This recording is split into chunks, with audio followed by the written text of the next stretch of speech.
Well, I was born in Eugene, 1927, and then later I lived in Cresswell. That's where I went to school, most of my schooling. And my mother got a divorce and moved to Eugene, and that was during World War II.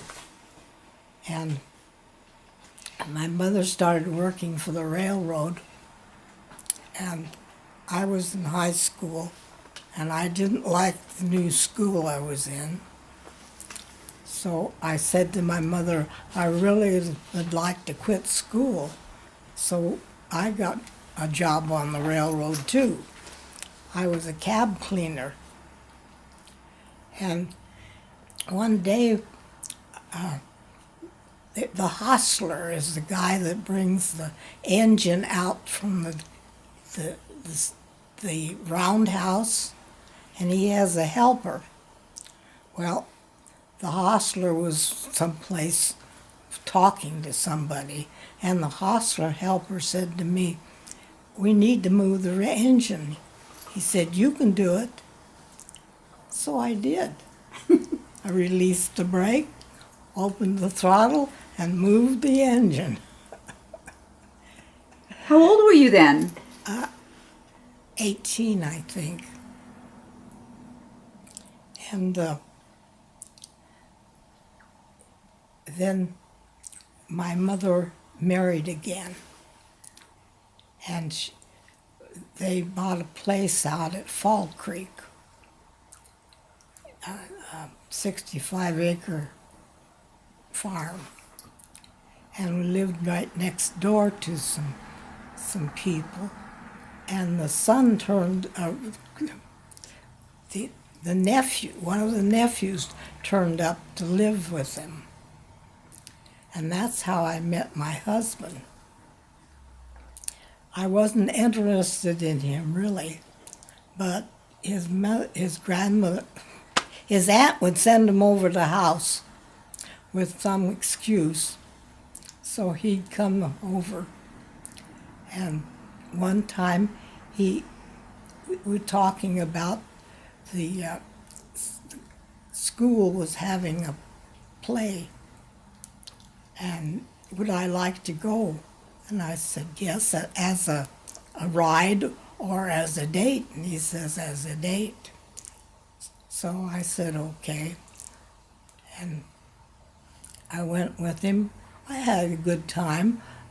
I wasn't interested in him though, but we sat in the car and talked for a while, and I said, our church is having evangelistic meetings.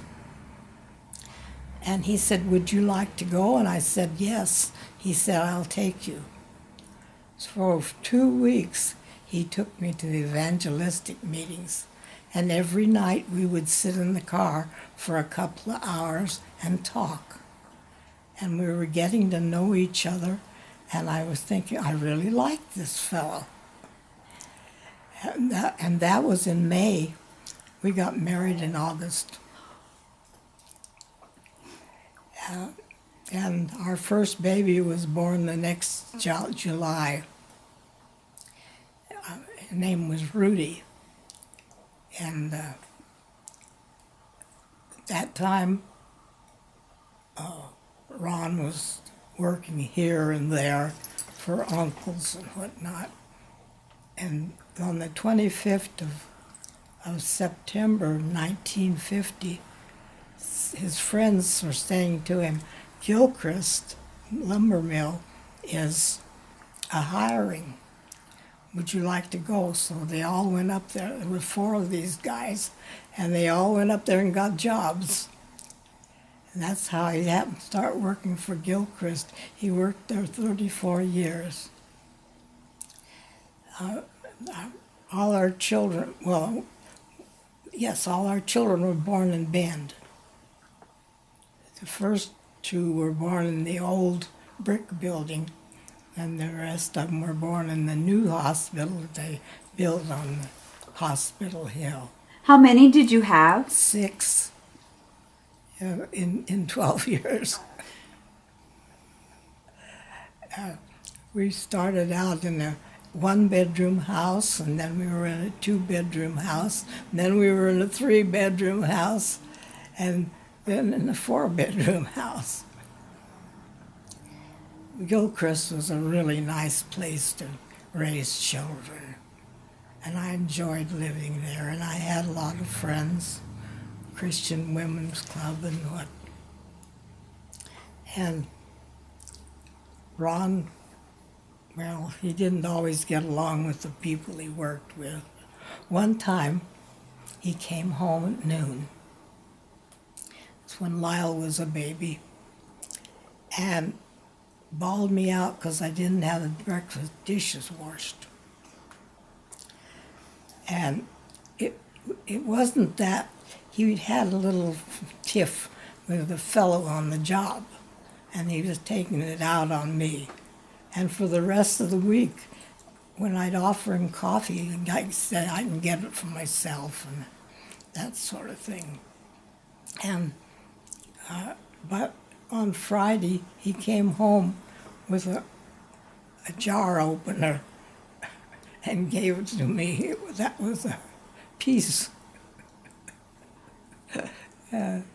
Anyhow, that's the only real big fight we call it a fight, I guess, we ever had. And Rudy started school, our oldest son started school the year that our first daughter was born, What year was that? 1955. And in fact, he got the day off because it was a holiday. It was Memorial Day, is that? Yes. It was in November, so what would it be? Oh, well, that's Thanksgiving? No, it was before Thanksgiving. Veterans Day. Yeah, That's right. what it was. So he thought that was pretty neat. He got off. Now, Rudy is one of your sons? He's our oldest son. He's your oldest son, and he eventually joined the military? Yes. All right. Tell us about the other children. Marvin had a missing part, a missing physical part that kept him out of the service. He wanted to go in, he volunteered, but they wouldn't take him because of this missing part. And go back. My father-in-law was in World War I. He was what do they call him? An operator, wireless operator. He at that time, that's what a radio man was. And so when Ron got old enough to go in the service, that's my husband, he went in the Navy too. And he was in there during World War II. And so that's our family thing. And when Rudy went in, he was 19. And a couple of years later, Lyle went in. When Rudy went in, that was the first time that anybody from our family had been away.